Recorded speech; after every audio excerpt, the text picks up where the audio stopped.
Hello, my name is Nyesha McCauley and I'm here with Paul Holzer. Welcome to Education Update, where we give you information of what happened in the last Board of Education meeting. So this is our review show of the Board of Education meeting. So the board met yesterday, Tuesday, September 16th at Buckley High School, and we're going to give you a rundown of some of the things that they discussed at that meeting. So Paul will just jump right in and talk about yesterday's agenda. Yeah, let's just talk, there was a brief report from the chair of the Community and Parent Engagement Committee, who's Craig Stallings of the North End.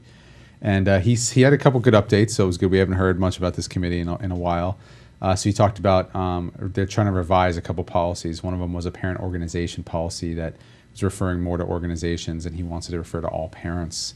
There was another, there's the official parent and community involvement policy, and he's making tweaks to that, which is great, so we'll hear more about that later. But also he mentioned specific changes to the School Governance Council policy, which they're in the middle of making, so it's not like there's a new policy to unveil or to vote on yet, but I thought that was actually something of note because we've been talking about at Achieve Hartford and among parents the need to make it much more transparent. Like every school should know who these folks are on the School Governance Council, have their contact information, when the meetings are, and Craig has committed to starting to make all of that much more public, which I think is great because you need that school level of accountability. And he also mentioned the need to make the policy a little bit stronger about the need for the principal to play their role alongside the parent co-chair, and to make sure that that principal is doing as much as he or she can to share power and really make the School Governance Council as important as it is in some schools, but in every school. Right. So I look forward to seeing that, the new language on that policy, but that's just all good news on that front, I thought. Nice, nice. And I just thought what's also of note is that this is the first time we're hearing a report out from the Family and Parent Engagement Committee. I'm not sure what the title is. Is it Family and Community Engagement? It's Parent and Community, but he said actually that he wanted to officially change the name of the community to be Family and Community, not Parent and Community. Okay, Yeah. okay, so that's great. Speaking of families, the board also took a vote on funding the Family Resource Centers, but I guess that's pending state actual approval of the funding. But they're going to fund the Family Resource Centers, and currently, Hartford Public Schools has 6 sites that they are have this partnership with a community-based organization to bring additional resources that are centered around the family. And I know there was testimony at the board from a parent who talked about just the kind of services that they receive, and so it is really just a value added to the school in which they're located. Yeah, people say really important things about the Family Resource Centers, and not every school is lucky enough to have one.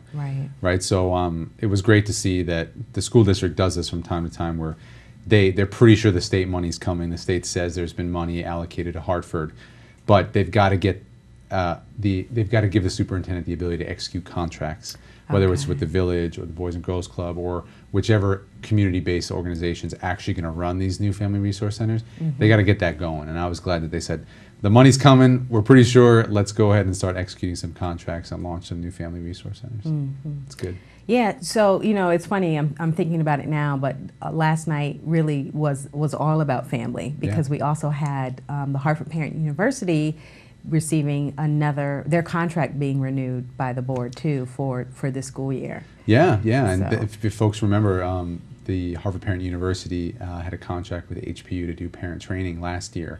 There was it was a state grant, and the Hartford Board of Ed, or the district had to choose who they wanted to work with, and they chose to work with HPU. And great to see that there's another contract around $80,000 going to HPU to run a number of different trainings for parents in a number of different parts of the city.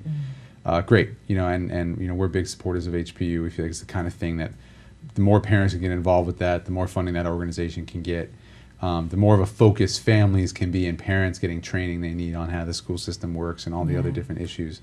It's all good.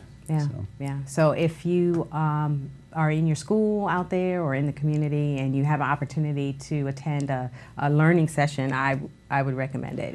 It's led by Millie Arceniegas, who is a parent in the district, but just a parent leader. So it's a parent parent-led, parent-run organization. So yeah, and in most cities that have a parent university, it's run by the school district, Right. and in our city, it's run by parents. Yeah. So it's pretty special in that sense, and merely her trainers are all parents who've been trained. You know, so it's like this, you know, each one teach one kind of thing, and it needs to grow organically. So if you have an opportunity to get involved with HPU, I highly suggest it. Cool. So some interesting things of what happened at last night's board meeting. So, Yeah, this was the third board meeting of the new superintendent. There had been one in July, August, and now September. And I think maybe the honeymoon's over.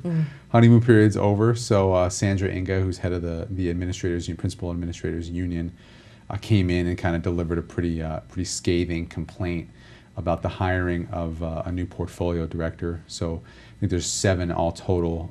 One had left who was doing a lot of oversight of high school principals, and they needed to fill this position like now. Right.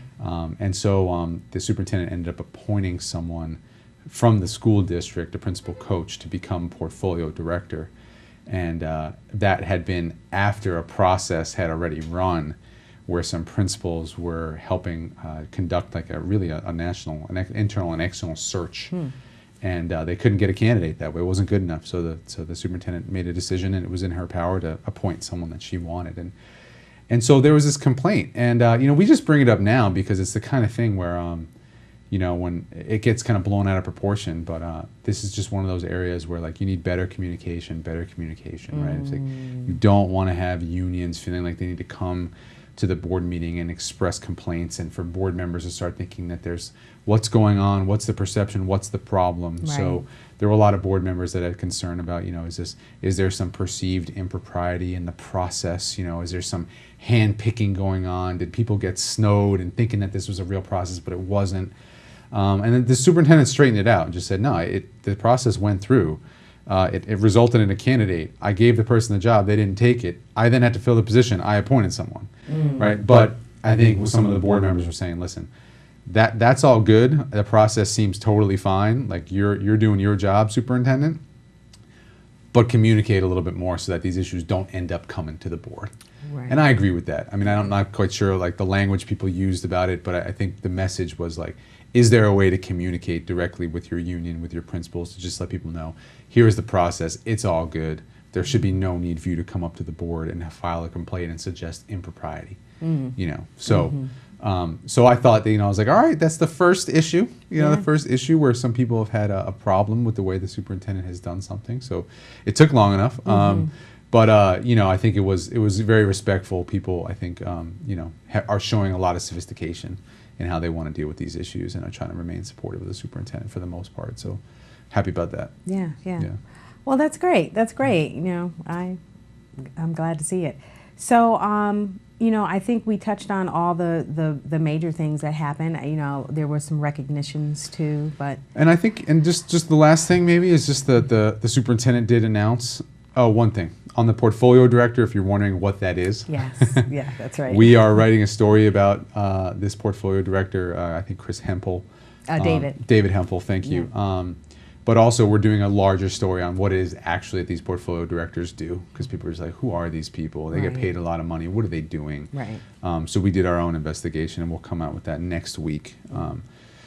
But also the superintendent, lastly, did have an Attendance Awareness Month proclamation from Hartford Board of Ed saying that September is, Attendance Awareness Month. And she had a bunch of different data and the importance of it. And we're going to run a story this week, if you can get our newsletter online, about Burns and Principal Monica Braze and what she has done with a whole attendance team, and how she has seen her absentee numbers drop dramatically. Wow. So we want to give a shout out to a great neighborhood school doing some great stuff, and let people know it can be done. It should be done. It needs to be done. Right. And here is an opportunity to share some best practices. That's right. Because that's what it's all about in a portfolio district. That's right. So, nice. Looking forward to seeing that. So. Next board meeting in October. In October, there's going to be some internal presentations of like what her transition team is finding on September 18th and on 26th. That's like actually a public board meeting, but it's the second part of a board retreat. So, you know, only people crazy enough to attend those things are us. So it's like a full day thing. Yeah, there'll be another board workshop and board meeting in October for sure. So we'll be back bringing you more information about what happens at the Board of Education meetings, but it is open to the public. You can find the schedule on Hartford Public Schools website if you would like to attend. There is a public comment, so anyone in the community is welcome to go down, and if you have a concern or complaint or something you want the board to be aware of, definitely use it as an opportunity to talk to your Board of Education members. So until next time, Paul and I will see you on Facebook and Twitter. As always, we welcome your comments and feedbacks. You can also email or give us a call. We welcome your suggestions on you know, things that you would like us to talk about as well. Let us know. Let us know. Yeah. Absolutely. So thank you for watching.